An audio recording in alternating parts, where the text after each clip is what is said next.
Hi there! Shader Graph is a powerful tool for bringing the art in your game to the next level. Today I'm going to show you how to use Shader Graph in Unity. Enjoy! So to start off, make sure you go to the Package Manager and make sure you have the Universal Render Pipeline installed. If you use the URP or HDRP, they will both come with this Shader Graph package installed. Okay, we can close that now.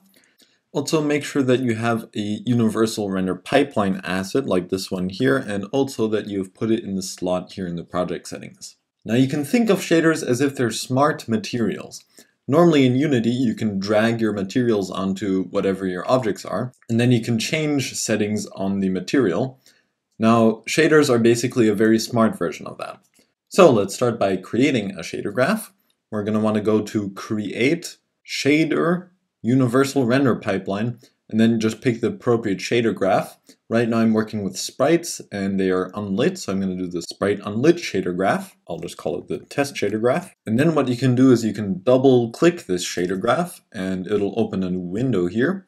This is like any other window you can pick up and dock. I'm just going to use it in full screen. Now you'll see there's a bunch of weird stuff here. You can move around this with your middle mouse button and just dragging. There are also some additional menus here and here. They're the Blackboard and the Graph Inspector, which you can turn on and off with these buttons here. Basically, the Blackboard here lets you create certain properties, which you can edit in script or by hand. And these are basically the variables. You can use these as if they were variables in any other script. Let's do a very quick example one by clicking on color here. You can call them what you want, and then if we go to the Graph Inspector and click on the node color, you can see some settings pop up here about defaults and whatnot. So you can, for example, change the default to a certain color. We don't need to worry about that too much, but basically the way you use Shader Graph is you can drag in one of these variables and it'll pop up here, and you can make connections to the output here. So you can do more than just drag these connections into the output color. You can also do a bit of math with them. Each of these things are called nodes, and if you drag out and just let go in empty space, you can create a new node. You can also open this menu by just pressing space. Anyway, I'm going to search for a multiply node. We'll put this color in here, and then let's create a new node and search for time. I'm going to take the sine of the time and put it in here.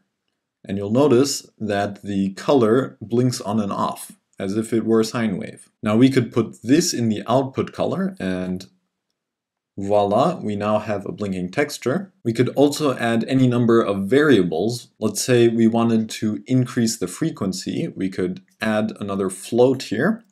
Let's call this frequency. And when we drag this out, if we want to properly implement our frequency, what we can do is multiply this frequency by the time. We'll just search for another multiply node and drag in the time instead of just the sine time. And then we'll take the sine of this. We'll just search for sine and take this output and put this into the multiply node with the color. And now, depending on whatever frequency we put here, it'll change. So if we put this to 10, for example, you can see it blinks very fast. Also, a little side note, these windows are previews of what the colors are. You can also collapse them by pressing on this arrow or, open them. I like to keep them sometimes for when it's near the end product. Anyway, to complete this little shader we've got here, I'm going to do one last step. It's when we take the sine, let's put it in a remap node. Now what this will do is it'll take your input, which is this sine value here. Sine always ranges from -1 to 1, so we can remap that from -1 to 1 to 0 to 1. And if we just output this into this color multiplication node, you can see it never goes completely black, at least not for long. If we change the default value of the frequency, maybe we can see this a bit easier. So you can see right now it blinks on and off, but if we were to do the old thing, it would stay black for much longer. Anyway, let's save the asset here in the top left, and I'll show you how to implement this. Now if we actually want to use this shader, we can just go to the material, and up here at the shader field, we can just search for ours. So ours was called test shader graph. And you can see now we can input a color here, If we go into play mode, you can see now that it blinks. Also in real time, we can change the color and it'll change using that color as well.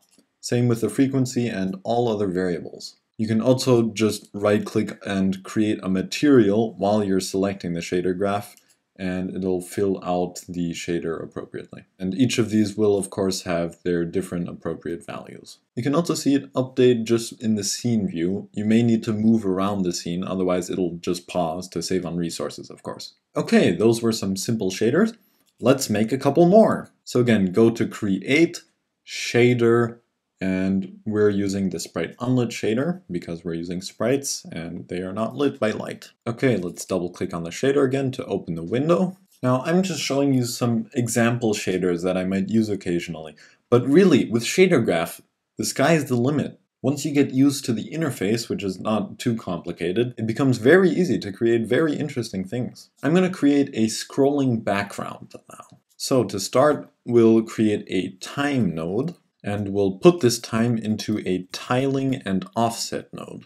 In this case, in the offset. Now what this will do is it'll scroll across the picture at a constant speed. We also, of course, want a new image that we want to connect up to this. I'm going to use one of the noises.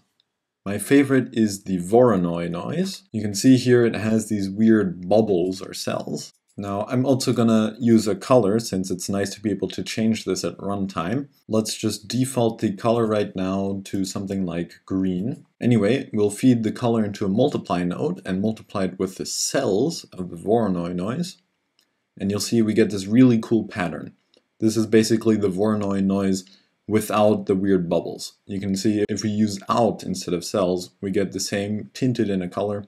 Personally, I prefer using the cells, because then you get this cool abstract stuff. Anyway, now that we have this color, so we can just plug the UV part into here, and now you can see it's moving. Now we can of course also add a vector 2, for example, to slow down how fast it's moving. So we'll call this speed, and basically what we just want to do is take our time and multiply it by the speed, and then feed that into the offset node. Now you can see if we change the values here of the default, we can make it faster or slower. We can also make it go maybe on just one axis. If we just want to make it, for example, go only on the x-axis, we can do that. Also, quick note, down here, this preview, which you can see, you can also change the type of preview. I also like to do, for example, quad, which is what it would look like on a flat plane. Anyway, this looks nice, so let's put this into a material. Make sure to save, and then when we go in here, we'll just right-click and create material, and boom, it's already filled out. Now all we have to do is give this to a certain object. Now right now that looks kind of weird, but of course with all the other stuff you can just add another vector 2 to scale it up or down. This is also a good time to point out what these numbers mean in brackets over here. You can see they're different. For example, by time it's 1, here it's a 4 or something or whatever. So basically this is the dimensionality of these values. For example, a color here has 4 values, the red component, green and blue component, as well as the alpha component. So that's why it's signed with a 4. If you take something like just time, which has a 1 next to it, that's just a normal float. It just goes up in one direction. Of course, vector 2, you can see, has already been converted into a 2. UVs are also two-dimensional. UVs are, by the way, the scaling, offset, and rotation of any given picture. You can also see some pictures, like, for example, here the Voronoi noise, are grayscale, which is why they also only have one component. Also, one other thing to note is you may want to just add different effects to a certain sprite. What you can do is add another property and make it the texture 2D. And if you want to make it the default texture, you can enter main text. And important is here for the reference, you have to do underscore main text. And now if we bring this into the scene and put it into a sample texture node, which basically converts it into something we can play around with, we can then, for example, multiply this with our color if we want to make it a bit more scalable. Now instead of overriding what texture our object used to have, it'll just multiply it by whatever colors it has. Whoops, I misspelled it. It needs to be main text written exactly like this. If we save this, now it should work. What I'm using it for now is as a background, which it looks really cool. I'm going to change the color a bit though. This background is a bit distracting, so I will disable it for now though as we work on our next shader. I've got this here, which basically takes the camera position, puts it in a tiling and offset node, and basically adds a bit of an image to it.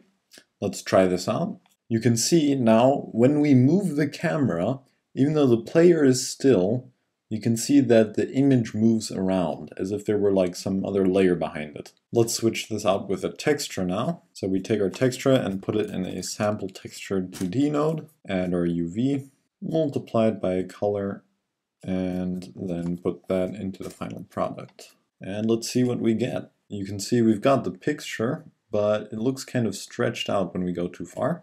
This is because we need to go into our picture import settings and change the wrap mode from clamp to mirror. Basically the picture is only so big and we want to make sure that Unity knows to repeat it forever and forever because it's a seamless texture. So just hit apply, and now if we move the camera around, you can see that the picture in the back is moving as well. Well, as you can see, Shader Graph is a very powerful tool.